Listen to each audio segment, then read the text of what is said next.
I'm Dave Baker. And I'm Spandrew Spice.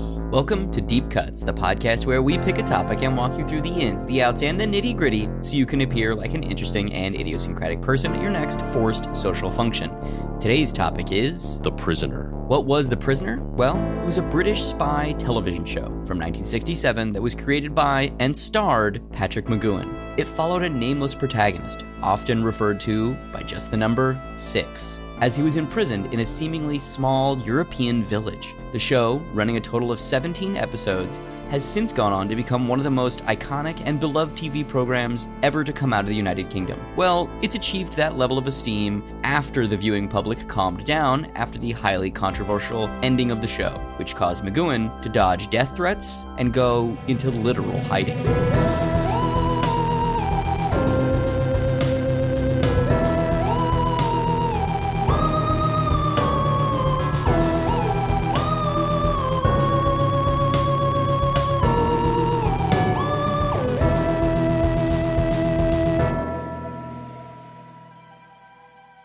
Act 1. The McGoohan Principle. Personal metaphor, individual freedom, and resignation as the ultimate insult. Born in New York on March 19, 1928, Patrick Joseph McGoohan was an actor who brought intensity and conviction to every performance. Delivered to Irish immigrant parents, he was quickly taken back to his homeland and then later England. Like many people of their generation, his parents were constantly on the move in search of economic opportunity. A bright child, he excelled in academics. However, at the age of 16, he quit school and moved to Sheffield, where his parents were living, in order to work a series of odd jobs. However, the young man had greater ambitions for himself. He wanted to be a performer. In 1955, he was cast in a West End production of A Serious Charge, a Philip King stage play about a vicar who is accused of being homosexual. This would be the production that allowed McGoohan to wedge his foot solidly in the door of the British theatre world. This was largely due to the fact that Orson Welles, yes, that Orson Welles, saw him in the production and immediately cast McGoohan as Starbuck in Moby Dick Rehearsed. From here, McGoohan would serve in numerous theatre and television productions. However, it would be the 1960 television program Danger Man, or Secret Agent, as it was broadcast in the States, that put McGoohan onto a global stage. The show followed a spy named John Drake through globetrotting adventures, spy swaps, and foreign magistrate extractions. The show's grounded reality and black and white brutalist approach to narrative seemed to be a direct link to the actor's personality and burgeoning persona. Rarely have a subject and vessel been so well suited for one another. Created by Ralph Smart and initially co-developed with James Bond author Ian Fleming, Danger Man ran for 4 series with a total of 86 episodes. The initial 39 episodes were 24-minute black and white stories featuring Drake as he works in connection with a Washington, D.C. based intelligence organization on behalf of NATO. He's sent all over the globe and typically gets into scrapes with beautiful women and idiosyncratic British actors with equal frequency. After a cancellation and a 2-year hiatus, Danger Man was resurrected in order to capitalize off the success of The Avengers and James Bond, a part that at one point was actually offered to McGoohan. A devout Catholic, he turned down the role of 007 due to his belief that the character was too promiscuous. Believe it or not, McGoohan would turn down the role of Bond a second time after George Lazenby and Sean Connery walked away from it. That's right, McGoohan was offered Live and Let Die, but passed again for the same reason. Listen, I love everything about this character. I love the espionage. I love the intrigue. I love the guns. I love the cars. I love the gadgets. I love the suave debonair, but he fucks too much. I mean, you say that as a joke, but like literally, like we're gonna get into it in a second. But that was like, yes, literally, he was just like, I there's too much, no more smooching. Can we get less smooching, please? James Bond fucks. In parentheses, I'm saying that in a negative way. He's like, I've got a wife. I'm smooched up. I don't need to be smooching other randos. Thank you very much. And then he walks out of the office with a little pep in his step. Yeah, he could have done like Kirk Cameron. And anytime in a movie where he's supposed to kiss or do anything with a woman, they have his actual wife come in and serve as a body double for the actress, and then they just shoot her in silhouette. I had no idea that that's what they do, but I kind of loved it. Yeah, that's what he does in movies. If he ever has to kiss a woman. He like refuses to kiss. It must be a living hell being that guy. It must be really hard being him. Yeah, I'm sure it is. As if that wasn't enough ships in the night for one actor to deal with, during this period, McGoohan was also offered the role of Simon Templar, the Saint, the show that put Roger Moore on the map and gave him entree into the world of Eon Productions' most famous spy. McGoohan also passed on this.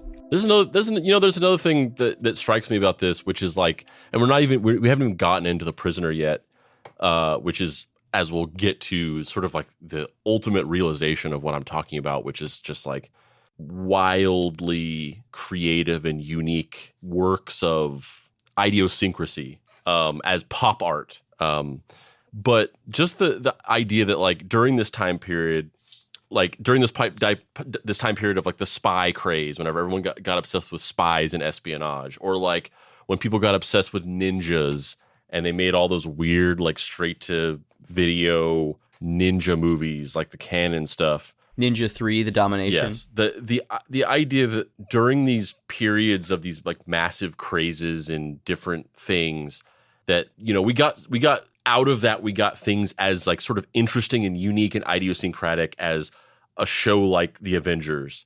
And ironically, what I'm about to say, I didn't even realize the parallel, but a show like The Avengers, or what will ultimately become The Prisoner. Whereas like now, whenever there is like a craze like that, or like something where something wriggles into the zeitgeist and it becomes this massively popular trend, it just gets like sandblasted down to like the smoothest, least unique version of what that thing is. Superheroes get popular. And then now we live in this weird fucking like plastic corporate superhero culture where everything is just like, they just make the same movie over and over again with just a different person in the, playing the character or whatever. We've been robbed of so much. You know what he didn't pass on, though? A second Danger Man series. McGoohan had some demands for his return, though. A pay raise, more character growth for John Drake, and no kissing. The financier of Danger Man, Lou Grade, a former dancer turned financier and talent agent, was happy to meet McGoohan's requests, as long as the cameras kept rolling and the money kept flowing. Series 2 of Danger Man was produced with a running time of 49 minutes, and 45 episodes in total were created. Spandrew, have you ever seen Secret Agent or Secret Agent Man or Danger Man as it was originally broadcast? Have you seen any of these shows? Despite joking around earlier, you got to respect it. Like, you could call him a prude, but he had a preference. Maybe he just didn't like touching. Like I can relate to that. I can relate to not wanting people to touch me all the time. So maybe he just wasn't into people getting into his personal space. And honestly, the thing with Kirk Cameron, like that's the least problematic thing he does. Like the fact that he just wanted to stay true to his wife and not. I feel bad about making fun of that, because like that's not that bad. It's weird. But if he didn't want to kiss other women besides his wife, like that's the least weird thing he's done. There's way worse things that Kirk Cameron is guilty of. All that being said, no. Oh, you've never seen Danger Man? I've never seen it. It's fucking great. The first series, the black and white series specifically, is my favorite.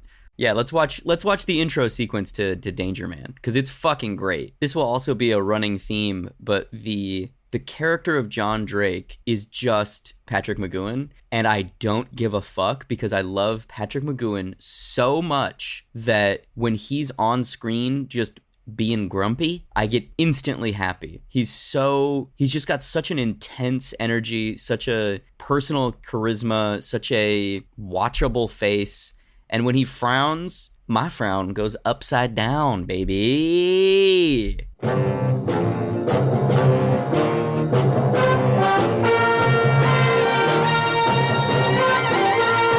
Every government has its Secret Service branch. America, it's CIA, France, Deuxième Bureau, England, MI5. A messy job?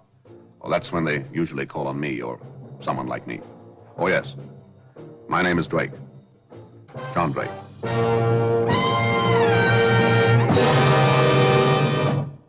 So good. Okay, so that little voiceover is John Drake running out of a governmental building, getting into a convertible car, sports car, looking over his shoulder, and then driving away from us. Remember that, because that is going to be thematically linked to the opening of The Prisoner, which we'll get to in a minute when we start talking about The Prisoner. But now we're just seeing these really classy black and white photos of, governmental style buildings with very clean sans serif font over them, listing the editor and the, stars of the week or whatever, with that swinging 60s jazz. And I fucking love it. Yeah, dude. Patrick McGoohan as... It's a really cool graphic design element where the logo kind of like spins into place like tumblers on a lock or something. And the footage is reversed, so it's negative imagery of like his suit is white and the background is black, and his skin is like all that, that weird inverted texture. Yeah, this is the later stuff. This is the live action stuff the full color stuff that we'll talk about in a second. That name right there, the story editor George Markstein, he's going to show up later as well. He's a pivotal figure in the history of The Prisoner as well.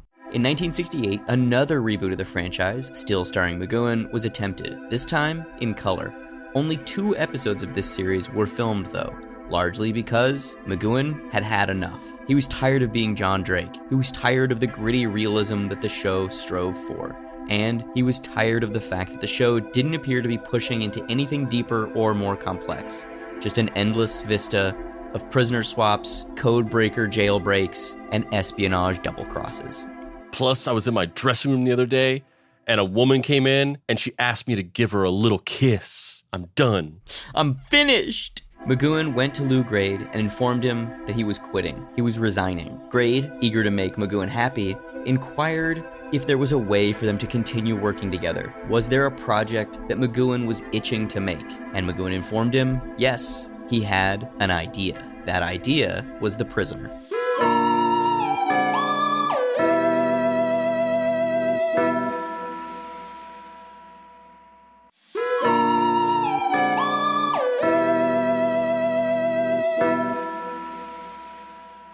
Spandrew, I hear you you have something you want to read out in this middle of the show plug section.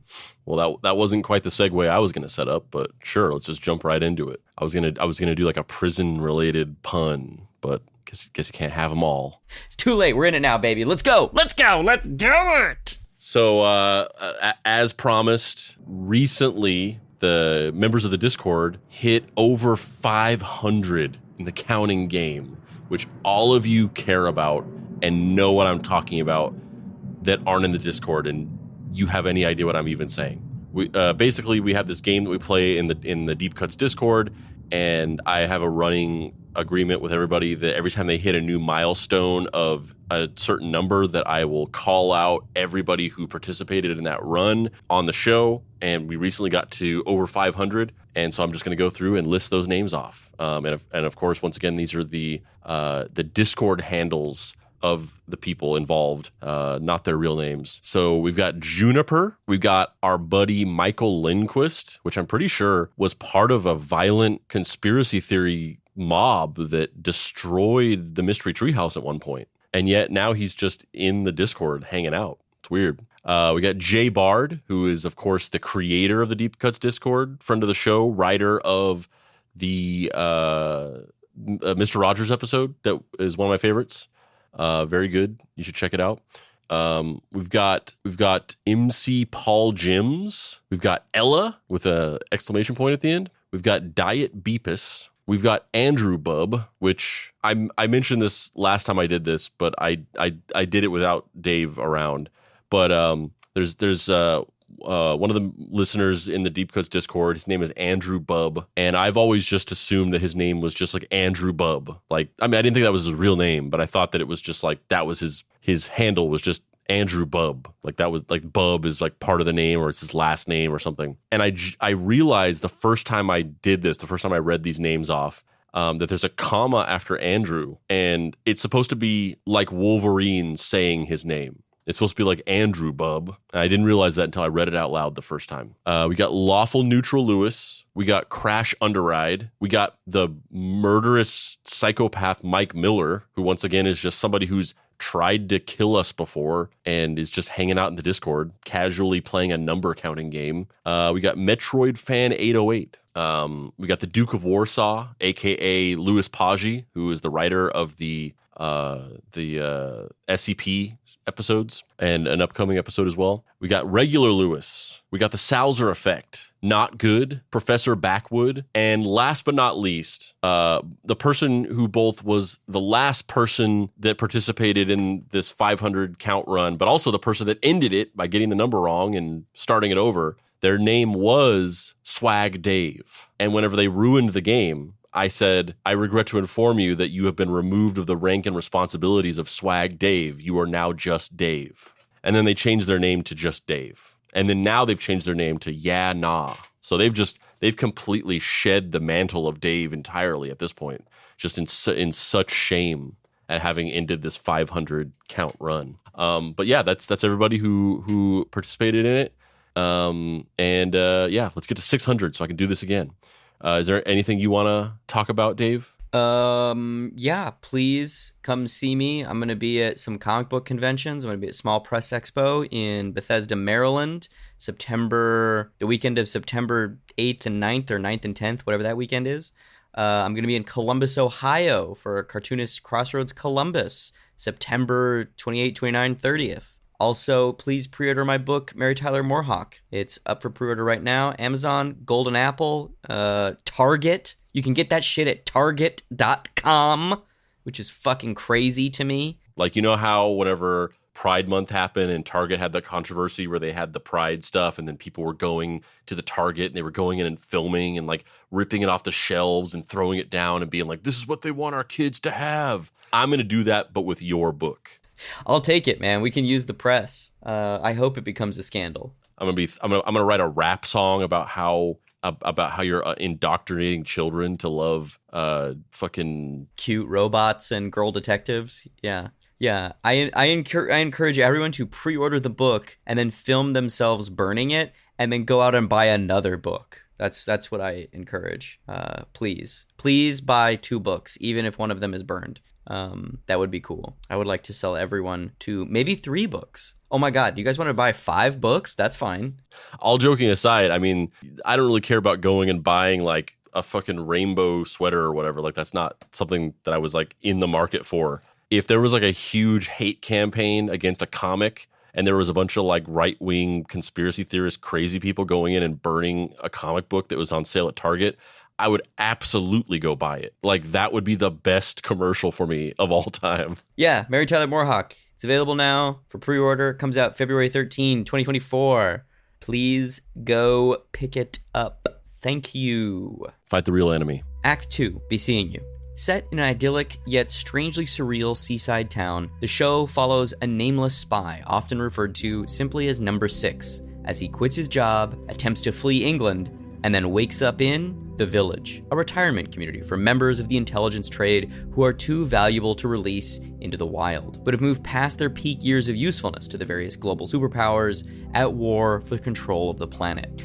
The show's surreal visuals, whip-fast editing, and McGoohan's ferocious acting propelled it into being a smash hit, both in the US and in the UK. It also doesn't hurt that the show didn't look like anything else that was being produced at the time. Large, bouncing rubber balls patrol the village as ghostly, apparitional jailers, residents wearing rainbow-colored capes, and the village itself filmed in a small Welsh town named Portmeirion that doesn't look like anywhere else on Earth. The show deals with themes of alienation, the myth of free will, and the ever-present mirage of self-determination. The opening of every one of the 17 produced episodes is exactly the same. We follow Number 6, driving a yellow and green S2 Lotus 7 Roadster as he furiously speeds through Greater London, storming into a nondescript office and delivering a fiery letter of resignation. And therein lies the ultimate MacGuffin of the show, the why that everyone is after. Why did Number 6 resign? The actual act of resignation is moot. He's a prisoner of the village. However, the reasoning, the motivation, and the emotion behind the resignation, that's the real gold. Spandrew, when did you first come in contact with The Prisoner? I've mentioned this on the show before, but there was a period back in like the 2010s where whenever like Netflix was first becoming popular, and by Netflix I mean the DVD mail delivery service where you could rent up to 3 movies at a time and they would get delivered to you. And I just kind of like went wild with it, where I was like watching like directors' entire catalogs in like alphabetical order. I was just like, I'm just going to watch all of Shinya Tsukamoto's movies that are on Netflix, or that, you know, that are offered on Netflix. And I was just doing that. And then I was like going through and just watching a bunch of old stuff, like anything that I could find on there. And I'm pretty sure that I at some point rented, in addition to I was watching a bunch of movies and TV shows from the 1960s. And at some point in there, I got this and watched it. And I relatively recently rewatched it because it was on Tubi, and my family was out of town. Earlier this year, my wife and my kids went out of town, and I watched The Prisoner and also this movie from the 80s that I'm blanking on the name right now, but I recommended it to you. But it had Anthony Edwards in it, and it was about nuclear war coming to Los Angeles. But yeah, I rewatched it then, and it was even better. It was better like rewatching it now. Like it held up so well, and it was like better than my memory of watching it back in like 2010 or 2009 or whatever it was. Yeah, The Prisoner is my favorite TV show. I love it. McGoohan, obviously, I don't think it's a hop, skip, and a jump. He's one of my favorite actors, and I love everything that he brings to this role, and I love the fact that this whole show is just a fuck you to like the constraints of society that forces us to do things that we don't want to do, which I'm sure is a very male thing, but we're all products of our environment, right? But I love the show. I love how surreal it is. I love the design. I love the editing. I love the writing style of the show. It's like my favorite thing. I love the theme song by Good Charlotte. Don't wanna be you. Don't wanna be just like you. I am the prisoner. Throw all my hands up, you. It gets me hyped at the beginning of each episode. Every single time. I don't skip the intro on that one. I do love the theme song. I'm thankful that it is not Good Charlotte, but I do love the theme song. What if it was, though?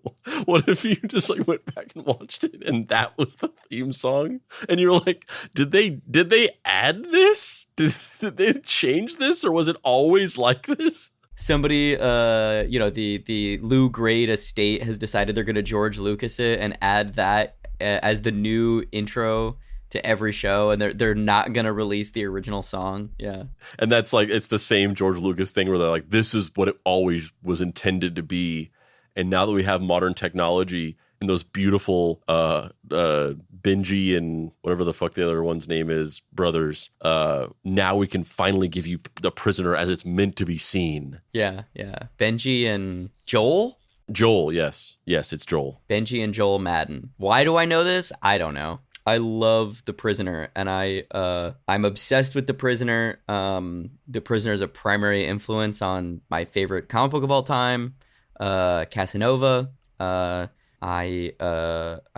just love it so much. And in fact, I love The Prisoner so much. I thought your favorite comic book was the Stained Z2 comic adaptation. No, tragically not. The Stained graphic novel. Nope, can't say that's That's not true. your favorite comic. It's been a while. The Stained graphic novel. It's been a while. By Z2 Comics. The Stained graphic novel by Z2. Yeah. Who knows? Who knows? Maybe that would be great if I read it, but I can't say I've enjoyed that. That's why, because you haven't read it yet. It's true. I just need to get those chin piercings like the lead singer of Stained. Those like weird, they're like talons, soul patch, like a soul patch made of metal talons. Well, that's Disturbed, but oh, that's Disturbed. Fuck, I don't know those bands apart. Sorry. On its surface, the structure of the show seems like it would be a boring and relatively difficult way to structure a dramatic program. Number 6, an imperious and never-changing, keenly guarded man will engage in a battle of wits with someone whose only objective is to understand the ununderstandable. Number 6, like many spies from Cold War-era media, is as much a cipher as he is a man. He's an unchanging mystery. He's self-defined, self-assured, and rarely lets the audience see any semblance of interiority. In spite of him constantly proclaiming his free will and non-numberhood, Number 6 has a motivation that is almost entirely theoretical. What does he want? Escape from the village. Why? Because he wants his freedom. What is he going to do with that? Who knows? He wants it because he's deprived of it. He desires freedom because it's a blank canvas. Number 6 is never developed or evolved in any traditional sense. Every episode, he has the same motivation, to escape the village, to be a free man. And yet, the character has a concrete set of characteristics, behaviors, and vocal tics. McGoohan even gives him definitive body language and a halting staccato vocabulary of turns, punches, and eyebrow raises. The show has a language all its own. It's surreal, impressionistic, and metaphorical. Tell me this. Because I didn't know any of the backstory of the show, like the behind the scenes story or production of it. Because admittedly, the reason why I never saw Secret Agent Man, or whatever the U.S. title was, Danger Man, is because I think I mentioned this on the show before, but I'm really not into spy stuff. Like that's just never been an interest of mine. Like you're really into like James Bond and Mission Impossible and a bunch of like 60s spy stuff. And I've just never had an affinity for that. There are certain standouts of things that I like just for like specific reasons. Like I like the Avengers show, but I don't think it's because it's about spies. I think there's something else about it that I liked. So I never watched that show. I'm just really not into seeking out like spy stuff, but I am into locked door mystery thrillers with like weird science fiction-esque backdrops. So this show appealed to me in that way. But I didn't like look too. I don't know too much about Patrick McGoohan or the making of this show or whatever. But that being said, and I say this with keeping in mind that I really like the show. I think that it's very unique and as I was kind of saying before, it's just this like undefinable creative work of idiosyncrasy. But that being said, it is a strange, almost like stagnant format for a show, as you were kind of just saying. Now, understanding the backstory of that basically this show was just born out of Patrick McGoohan basically being like, the only way I'll work with you again if you just let me make whatever show I want. And you just kind of like, this thing just kind of sprung out of his mind. Do you almost regard this as like somewhat of an outsider art project? Because he was an actor that's just sort of had this like weird brainchild of like, I just want to do what I want to do. I've never really like created a TV show before, but I just want to make this. And this is the only way I'll work with you again is if you just just give me money to make whatever I want.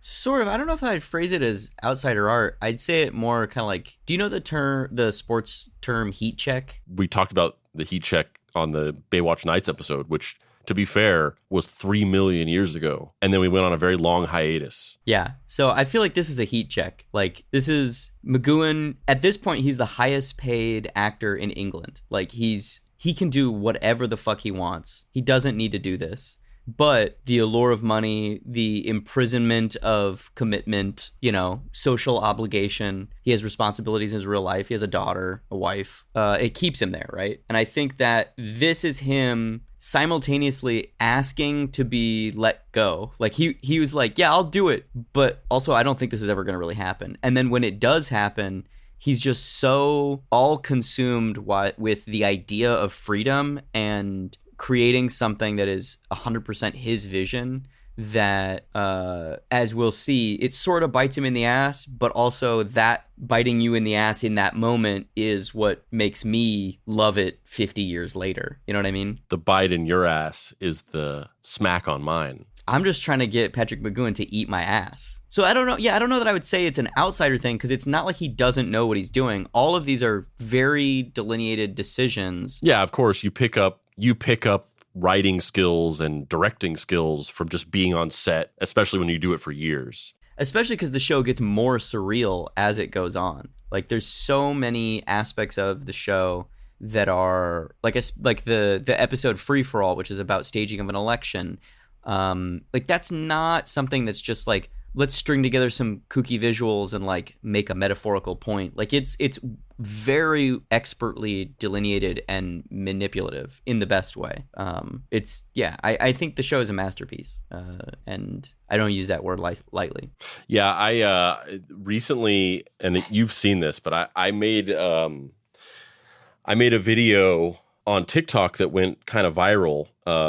Got like a couple million views or something like that, and I was basically talking about Columbo, or I was talking about television in the 1960s and how it was almost like, basically the way I was framing it was that we talk about how we entered the golden age of television in 2010, where like TV became on the level of movies in terms of production and storytelling and just the general approach to the format.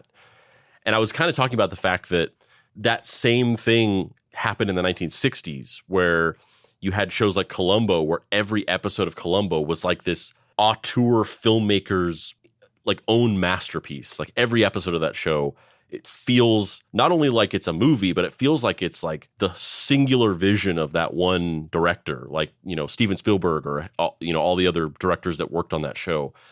And this video went kind of big, and a lot of people mentioned The Prisoner in the comments of that video and talked about how The Prisoner was like that as well, where it's like, there's just nothing like it now. Like, there would just never be anything like this on TV ever again.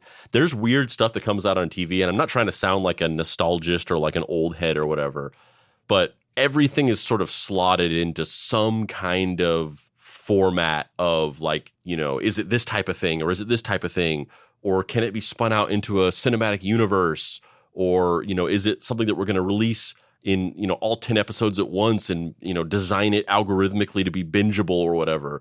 Whereas like this show is just, it's like this specific thing that could never be recaptured again. It's like lightning in a bottle. Yeah, I think the specifics too of the fact that, like, you know, it's a heat check for McGoohan, but also it's a stealth pitch. He's pitching a show about, it's really smart. He's pitching a show about a spy to the guy who wants a show about a spy. But the show itself has nothing to do with being a spy. Like, I mean, sure, on a surface level it does, but it's an existential meditation on what it means to be indebted. You know, it's a treatise on what it's like to suffer as a human who can't just do whatever you want, because that's not realistic. That's not the world. The village follows you wherever you are. The village as a metaphor is much bigger than, oh, they put some spies there. It's a spiritual thing, really, and it's a state of mind, you know, being in the village or attempting to flee. You never get out of the village, but you have to try to escape, and those are the two modes of being. And I love that.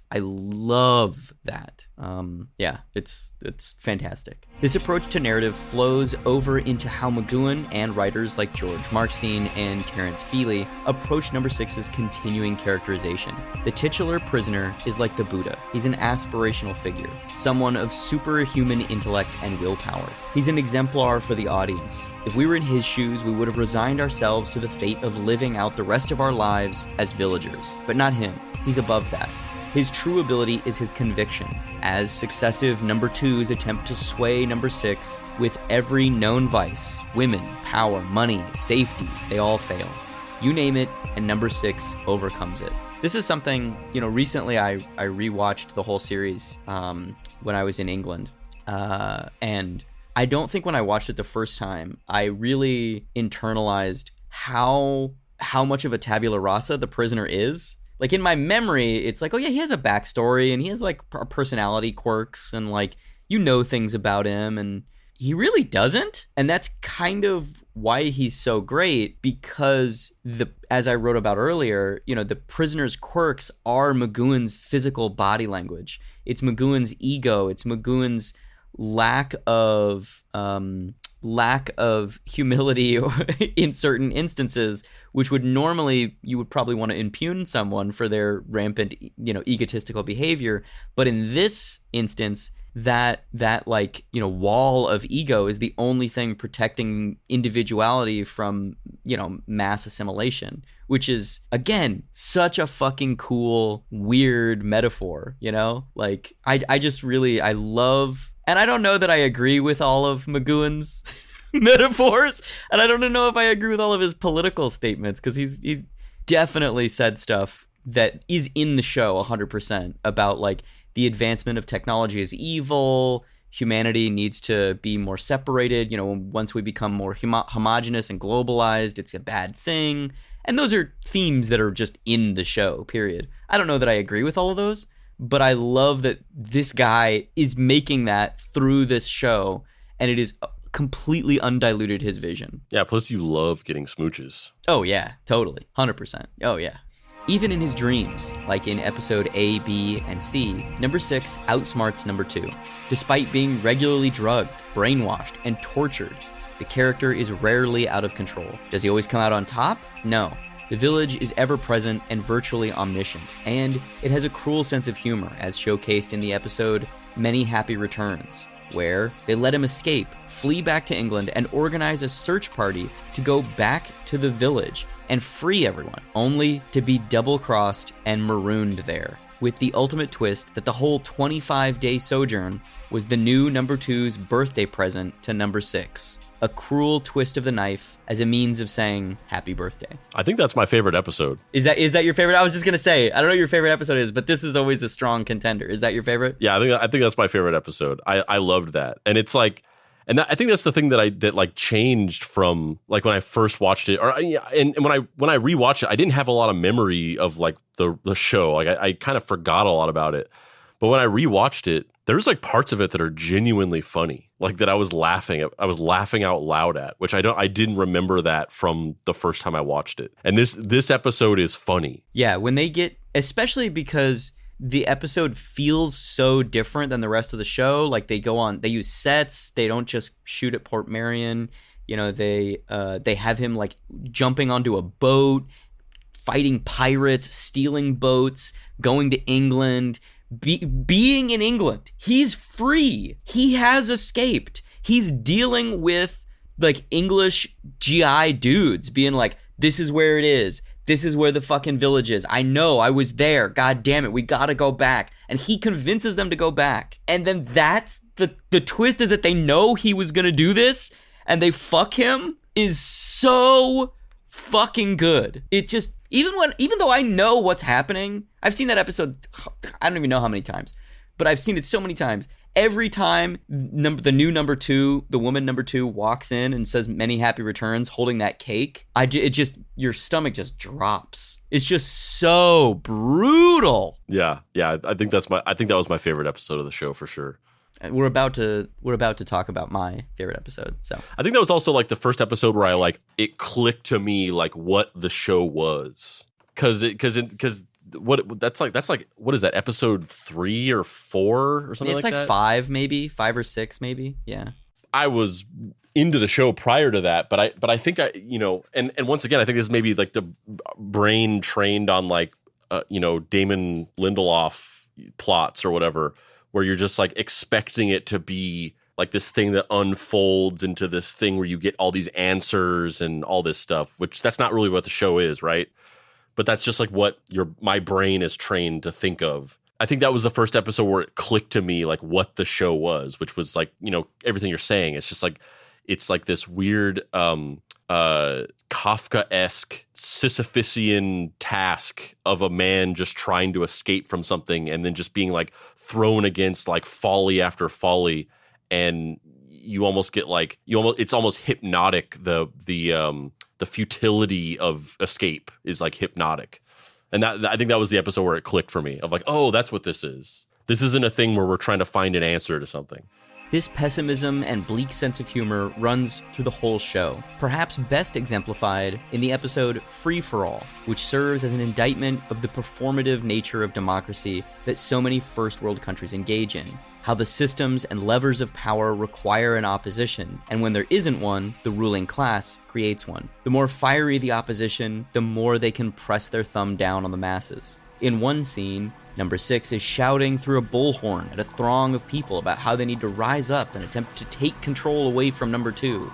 And there, standing next to him, is Number 2, whispering words of encouragement. I think Free for All maybe is my favorite episode, and I love the political allegory in it, and I also love just that chant, 6 for 2, 6 for 2, 6 for 2.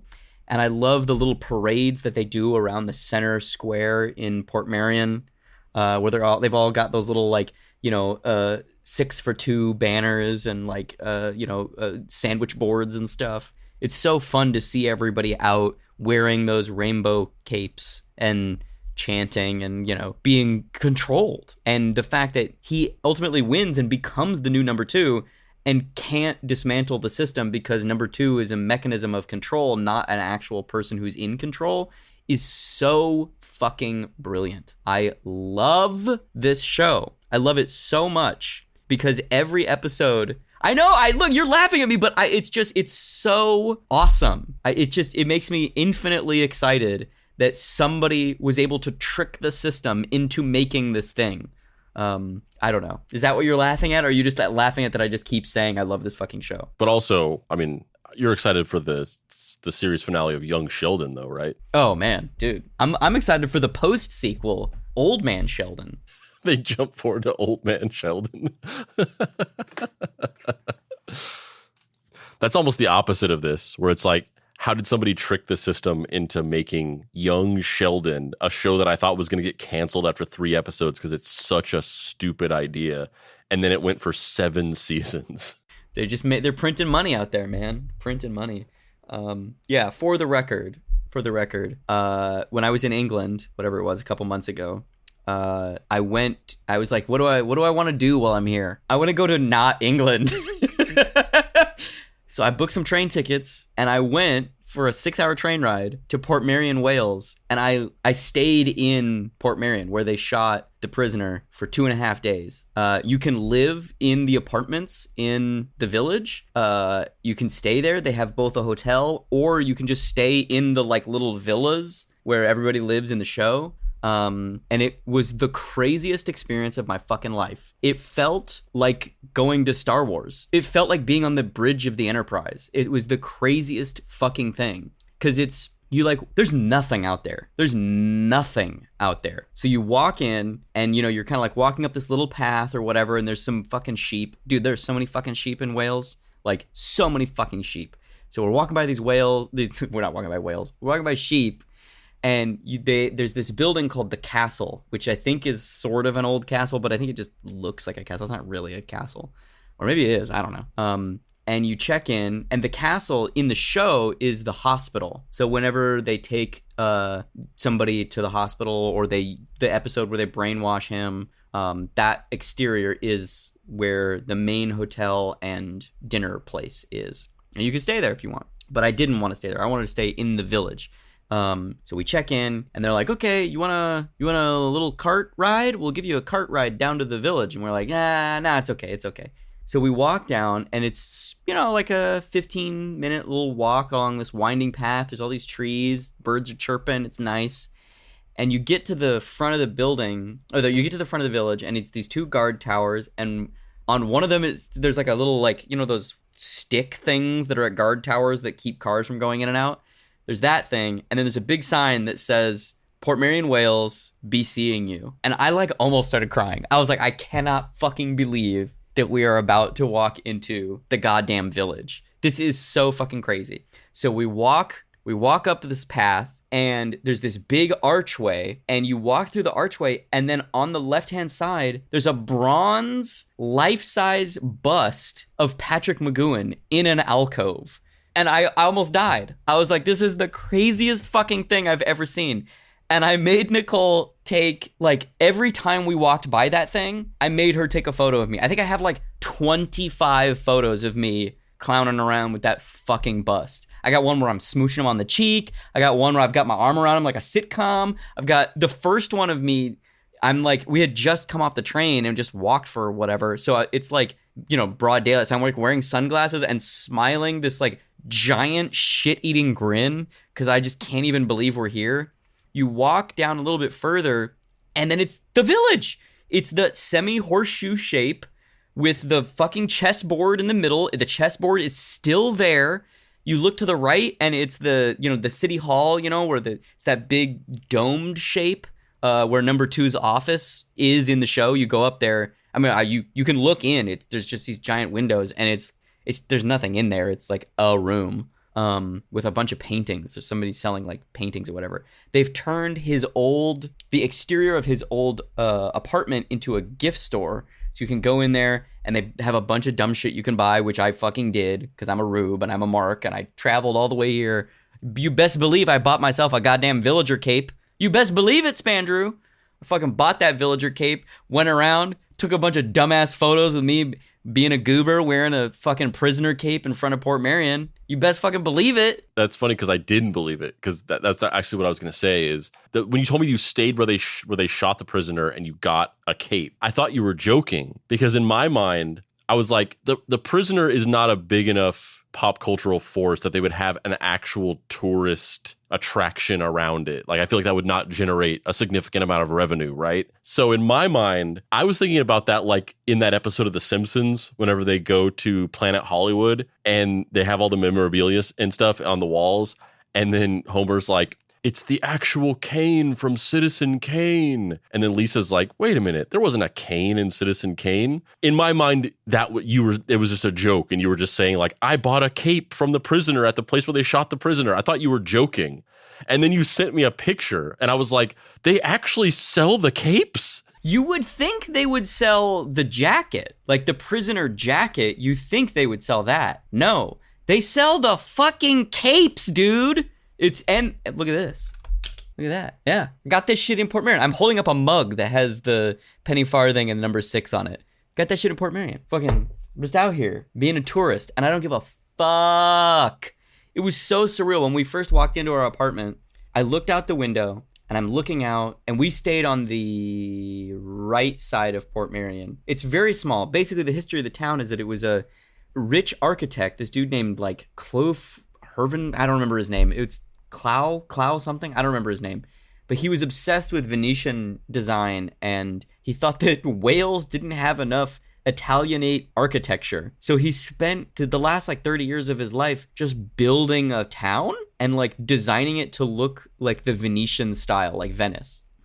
So you're just in the fucking middle of nowhere, Wales, and then you're in a small town village that looks like Italy. It's really fucking weird. So we're in our little apartment, and I'm like looking out over I like go to the window and I'm looking out of the window, and how there's the like that boat and the little like harbor thing on the show where they're always sitting and like playing chess out there.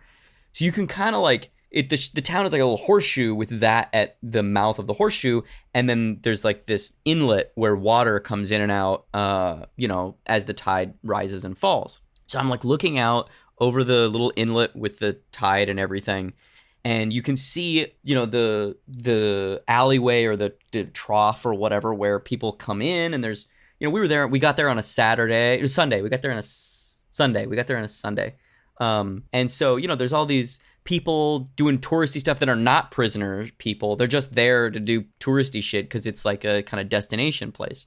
So I'm looking out and I'm just like marveling at that I am looking at the village from the prisoner. Like I cannot believe where we are. And then down the little trail that leads up to where the bronze McGoohan statue is, somebody's walking down wearing a fucking prisoner cape, and I almost died. I was like, this is the greatest fucking thing. This is the greatest thing I've ever experienced. It was so cool. And then, I was just going to say, then of course, the next thing you're thinking about is how the fuck do I get down on that beach? How do I run on the beach like how McGoohan ran away from Rover? turns out you can't actually, I mean, you can, but it's really difficult to get down there from that little inlet. You have to walk through the back of the village over this hill, which has been planted with like Amazon jungle style plants that are not indigenous to Wales, over into this little alcove where there's these like caves that they also used in the show, in the episode with the body double, the schizoid man. That's where they like hide a bunch of stuff in there and they shot stuff there. But when the tide goes out, you can walk over the back of that hill and then just hang out on the beach area, which is, again, super fucking surreal because it's like you're walking on the bottom of the ocean. There's like sea anemone bullshit. I don't know what weird little like creatures that are like, oh God, I didn't make it out to sea. And there's seashells everywhere. And there was like fog when we were there. So it was like, it felt like you were on another fucking planet. It was really fucking trippy. You know, it's so funny. Everything you just said and the way you were describing that of going out there, the thing that my wife gets so annoyed and angry about constantly is we like when we go on trips, like she'll go and she'll take us to like places, things like that, of places that are something that I really love or really want to see or whatever. Like when we were in Europe, we went to Abbey Road Studios, and we recently, when we were in San Francisco, we went to Lucasfilm. And like when we were in Oregon, we went to the mystery spot area there that was the direct inspiration for the Mystery Shack in Gravity Falls. And when you go out there, they have like a statue of Bill Cipher out there. And she takes us to all these places, and every time we go anywhere, I just go and I just look around and I go, oh, cool. And she that's like constantly what she's so angry about, is that no matter what, my reaction is just like, oh, this is cool. You're dead inside. Might as well just admit it at this point. It's just so funny. It's like the exact opposite.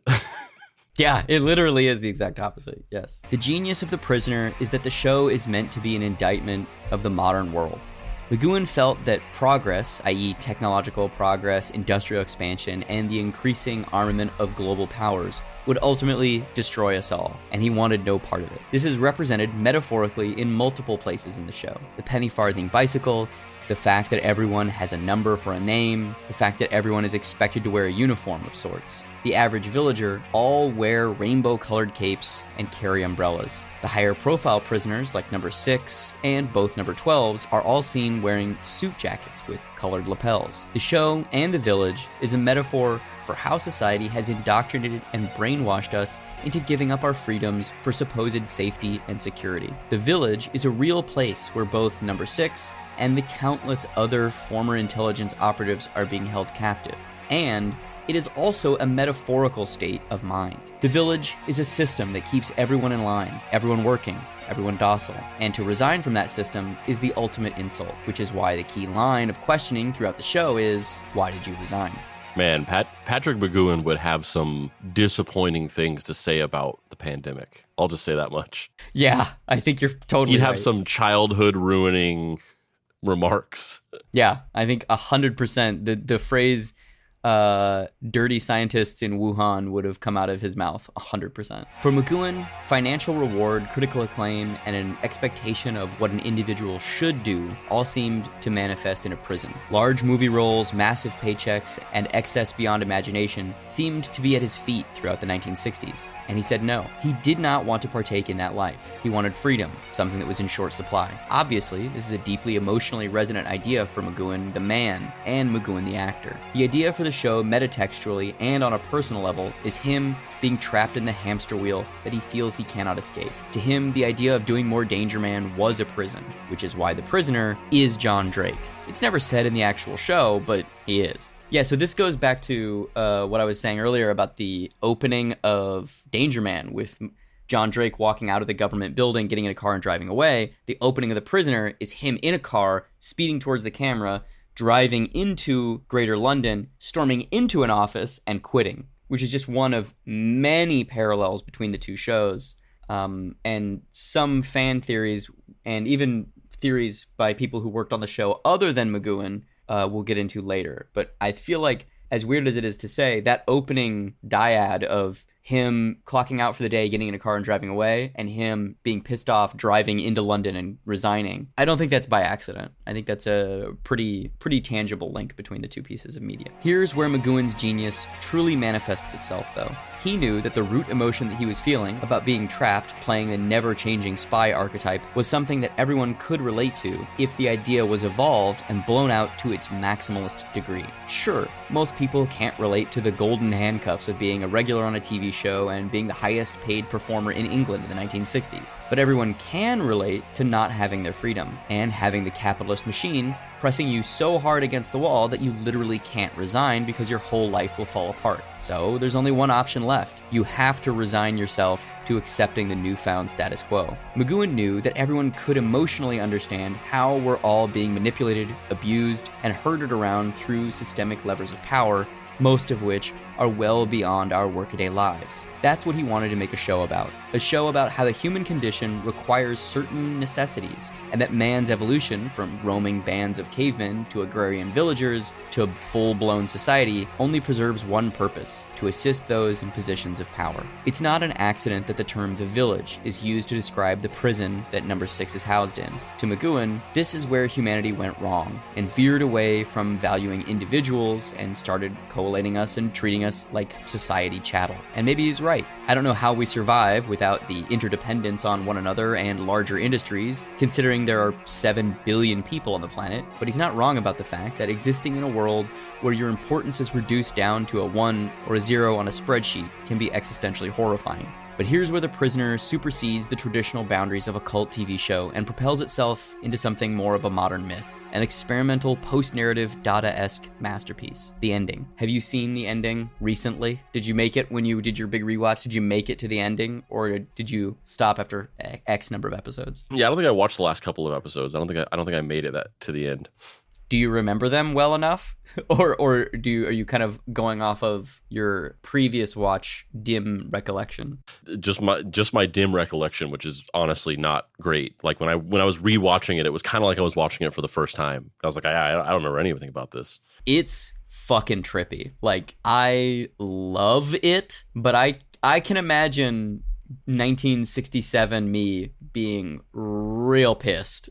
Being like, I was so invested in this, and this is what you do? But I fucking love it. Now, 2023 me thinks it's the best thing that you could do. There's no other way to end it, in my opinion. I love it so much. This is Lieutenant Columbo, just dropping in to say that the following passage contains spoilers for The Prisoner. I can't give you specific time codes of what parts to skip if you don't want to find out what happens at the end of the show, because the podcast ads are dynamically inserted when you download the episode, making the length of the episode vary from person to person, but proceed with caution. Initially, McGoohan wanted the show to only be 7 episodes long, but when Lou Grade informed him that he needed a minimum of 26 episodes to sell to America, McGoohan held up in his apartment for the weekend with some of the writers from Danger Man and generated 10 additional outlines, bringing the total number of episodes produced to 17. But it would be the final script that McGoohan would write himself that would define the limits of the canvas. The entire show, Number 6, and the virtual never-ending onslaught of Number 2s are all going toe-to-toe in a battle of wits. But the true villain of the piece was an unseen enemy.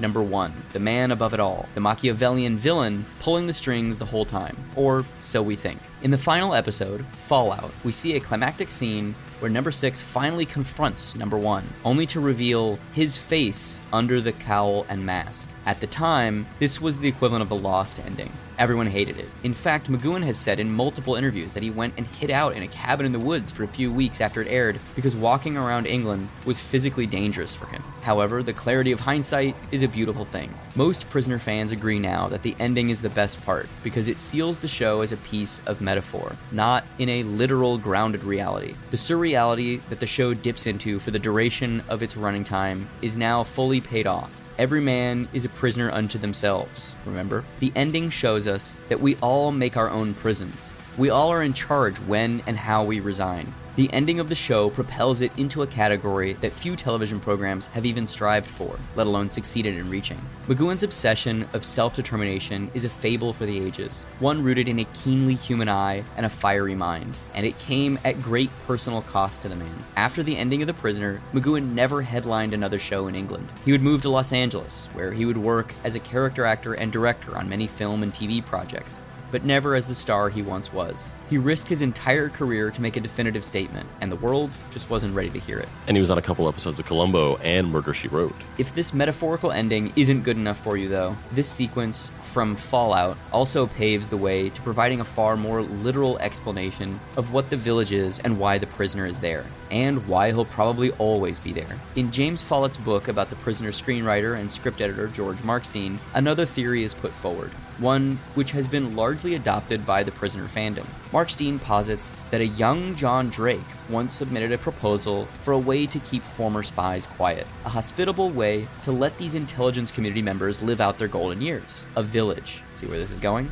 However, the plans never materialized, and Drake assumed that the idea was dead in the water. But after one day discovering that his proposition had not only been approved, but completely actualized in a deeply cruel and inhuman way, he immediately resigned. He did so in the hopes of having himself sent to the village in order to gather intelligence that he could later use to bring it down. However, upon arriving there, he struggled to be able to tell which side had actually built the village. Which government was responsible for this tragedy? Was it his own, or a foreign entity? The longer he stayed, the more labyrinthian the answers became, due to the fact that number 6 was caught in a hall of mirrors. Everyone could potentially be the enemy. In Markstein's interpretation, the prisoner would leave the village, but that would by no means dictate his freedom. He would always be a prisoner, to his own circumstances, to his situation, and to his past. While McGoohan always insisted that his intention with the ending was to construct a metaphor, he always agreed that number 6 was not a free man, and never would be. Either of these interpretations of the ending are valid. However,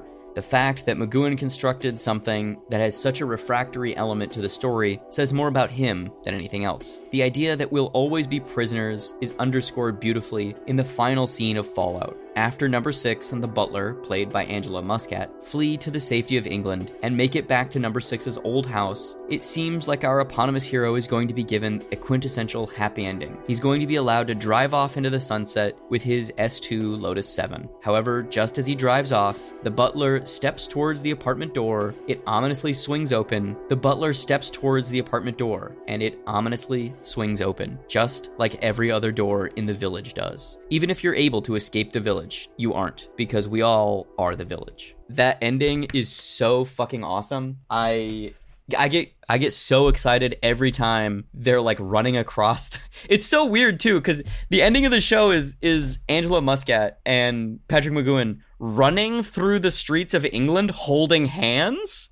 It's so fucking weird. Like after number 6, like finally, unmasks number 1 and he pulls off the face and he pulls off the mask and it's a gorilla mask, and then he pulls off the gorilla mask and it's his face, and then he starts laughing like a gorilla, and then they chase each other around that big command center, and then he runs out and he fights the guys, and Angela Muscat helps him escape, and they flee to freedom, and they finally get back to England, and they're running through the streets of England holding hands, and they make it to number 1 Buckingham Way, which I've also been to. When I was staying there, I went to number 1 Buckingham Way, and it was really weird because it's exactly like it looks in the show, but there's like a real estate office or something inside. So I'm like standing on the front steps getting my picture taken with the door, from the prisoner. There's like, oh man, that new ad campaign's really working. Yeah. I just standing there and I like look in the window, and there's just like this woman on a computer, like in an office, just like typing, like looking at me, like what is going on there? This is so weird. This guy loves real estate. This guy just loves fucking SEO optimization. Yeah, but him driving off, and then it being the first 2 shots of the opening sequence again, thus, saying that it's all going to start over again. It's a system that'll continually repeat, is so fucking awesome. And I kind of wish they would just remake The Prisoner today, but do it shot for shot the exact same way, because it's a show that literally you could remake the same episodes over and over again, and that would be the point of the original show. Like, it wouldn't violate the core tenets creatively. I don't actually want that. I'm not actually pitching that. Please don't remake The fucking Prisoner. But yeah, I fucking love it. Fuck you. All right. Well, then on that note, Spandrew Spice, do you have any closing thoughts about The Prisoner, Patrick McGoohan's philosophy, or the fact that we probably would both be disappointed by his political views in 2023? Yeah, I mean, that definitely would happen, especially because for some reason British actors and comedians seem to just come out of the woodwork with the worst takes. Like, it's ugly out there. But yeah, I mean, admittedly not as big of a fan of The Prisoner as you obviously are, but I would highly recommend that you check out the show. It's on Tubi for free. As I said before, it is a singular work of idiosyncrasy that nothing is like this, and kind of similar to we did the episode about I'm blanking on the name of the movie, the Tarkovsky movie. Stalker. It kind of defies explanation in a way. Like, we did an episode and the intention is to talk about this really cool thing that we like and kind of encourage people to watch it. And similar to Stalker, it's kind of hard to explain exactly the je ne sais quoi about this that really, like, once you watch it, it like makes sense and you're just like, you just love it for reasons that can't really be defined in the way that you can define like other good movies and TV shows that you like, Buffy the Vampire Slayer is a great show because I love the way that it like deconstructs the tropes of horror. Like, you can't really describe it in that way, but I would highly recommend checking it out. Whether or not his sort of like ludic tendencies and his commentary on like fear of technology were right-headed or wrong-headed, I think even just a year ago I would have been like, yeah, fuck this shit, this is stupid. Now I don't know. I mean, with this AI stuff and the way that it sort of like existentially threatens not only just the livelihoods of people, but also just like the concept of creative expression, maybe our boy Patrick McGoohan was right. Maybe he was right. And also, I mean, think about the time that he's saying these things in, right? Like, he's not thinking about what you're saying. He's talking about when he talks about technological progress, he's specifically talking about mutually assured destruction, which is, I don't know, still a menace to the planet, And it feels like every 3 months we're getting back there, But like I said, I don't know that I agree with all of his. And there's also a thing with his philosophy that's like weirdly primally innocent. Like, he obviously is someone who's tortured by a lack of freedom, but he has no broader motivation for doing the things that he wants. Like in interviews that you see, when he talks about his desire for freedom, he really is like, I'm so curious what his relationship with his daughter was like, because it sounds like he's just saying, I don't want responsibilities, And he also doesn't seem like someone who derives joy from work, Like, his whole persona is that he's beset upon, he's angered, and he's fueled by that anger. And that's why he's such a compelling person to watch, but also that seems like a miserable fucking existence. Yeah, I don't know. But I find him endlessly compelling. I think he would find me very annoying. Understandable. You know what? Just for that, I'm Dave Baker. And I'm Spandrew Spice. This has been Deep Cuts. If you'd like to find me online, you can do so at heydavebaker.com or xdavebakerx on all the socials. You can find my books, Halloween Boy, Everyone is Tulip, Forest Hills Bootleg Society, and a bunch of other stuff at heydavebaker.com. Please go pre-order my book, Mary Tyler Moorhawk. It's available now wherever you get your books. Spandrew, where can people find you on the internet? You can find me storming into my nearest local Target with my smartphone out, recording as I talk about the indoctrination of our children and the way that they're being manipulated and changed to believe in new age ideologies that go against conservative values of tradition and family, and then pick up a copy of Mary Tyler Moorhawk and do a weird TikTok dance with it. And you can't find me on social media because I don't use social media. But if you want to pay your respects to the dear beloved Papa Pricey, you can go to his website, dapricerights.com, and get his book, Deadbolt AI Private Eye. You can follow us on social media at Deep Cuts Pod on Instagram. Go to Deep Cuts Podcast on Facebook. Join the Deep Cuts Podcast Facebook group where we talk about the show and make memes. Join the Deep Cuts Discord, bit.ly.com/Deep Cuts Discord, where we talk about the show, make memes, play games, so on and so forth. Maybe you can get your name shouted out on the show sometime in the future. You can go to our website, deepcutspod.com, and click on the shop, and you can get hats and t-shirts and all that good stuff, shoulder patches, so on and so forth. And you can just smooch it up in Patrick McGoohan's honor. Smooch it up tonight.